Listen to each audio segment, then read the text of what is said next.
Hey everybody, the phone you're looking at here is not the LG G6. This is instead the LG Q6, the new mid-tier smartphone from the South Korean phone maker. So as you can see, this phone has the same slim bezels, edge-to-edge display, and the 18:9 aspect ratio of the LG G6, and also the Samsung Galaxy S8. In fact, it's pretty uncanny that when you put the two phones side by side, you see how close the bezels are. So that's very impressive that you can get what is essentially a flagship 2017 design on at a budget price. Now, LG has not announced pricing worldwide yet, but this phone is selling in Korea right now, South Korea, for 416,000 won. I did the currency exchange. That's about 2,600 Hong Kong dollars, which is about 300 US. Now, I've been told that the price might be a bit lower in Southeast Asia and in Europe. So expect it to be under the 300 US range, whatever that is in your currency.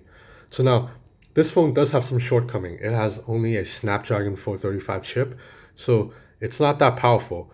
When I'm jumping on normal apps, it's fine, but when I'm trying to open Mortal Kombat X, which is a really heavy app, the game took really long time to load. And also, this phone has no fingerprint sensor.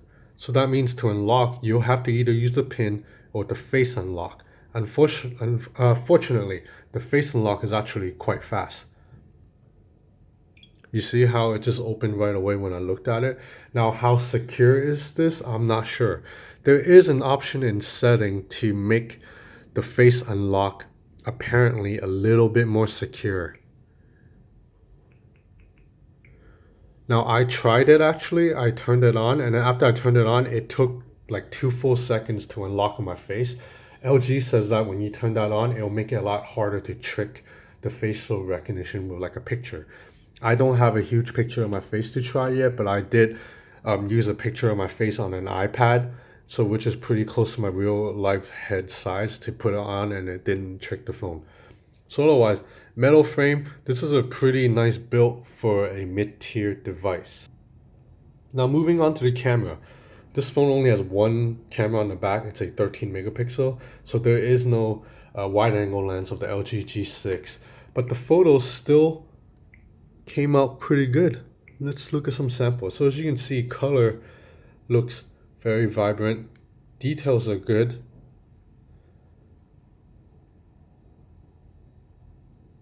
Overall contrast is good, and even in low light, I took a couple of photos in low light in like a dark alley, and it came out pretty well.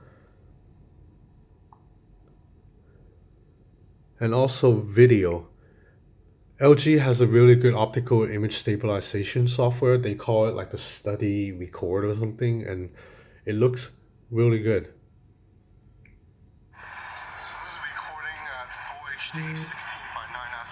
So there's only one speaker on the back, which isn't that great. So you can easily muffle it.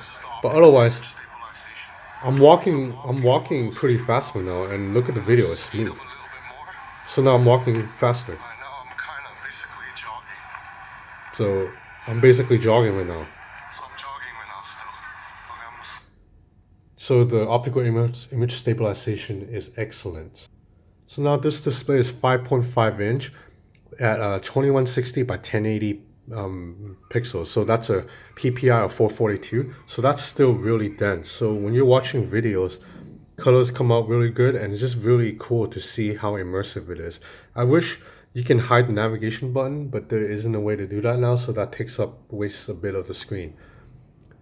So now, as mentioned, the PPI is really good. So that means when you're surfing the web, the text is really crisp, and I really enjoy reading on a display that is almost edge to edge. It's just a joy to look at. So now the Q6 version of the Q6 I have has 3 gigs of RAM and 64 gigs or 32 gigs of internal storage. This is the standard version. There's a weaker version with 2 gigs of RAM and 16 gigs of storage, and the Q6 Plus, which has 4 gigs of RAM.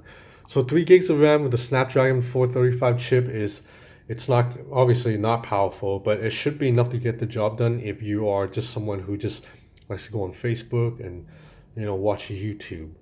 Let's load up a YouTube video actually. So we're now watching YouTube. This is a... Sorry, I accidentally turned off the screen earlier. So now we're watching YouTube. So this is an LCD panel. So the dark is not as deep and clear and immersive, let's say, AMOLED display, but the viewing angle is excellent on this LCD panel. And one thing I really like about the screen is when you take a photo, the viewfinder is huge.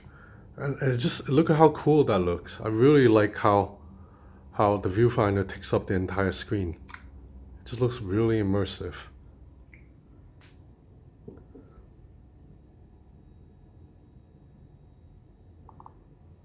Okay, so this is just a quick hands-on. I'll have a full review later. This is the LG Q6.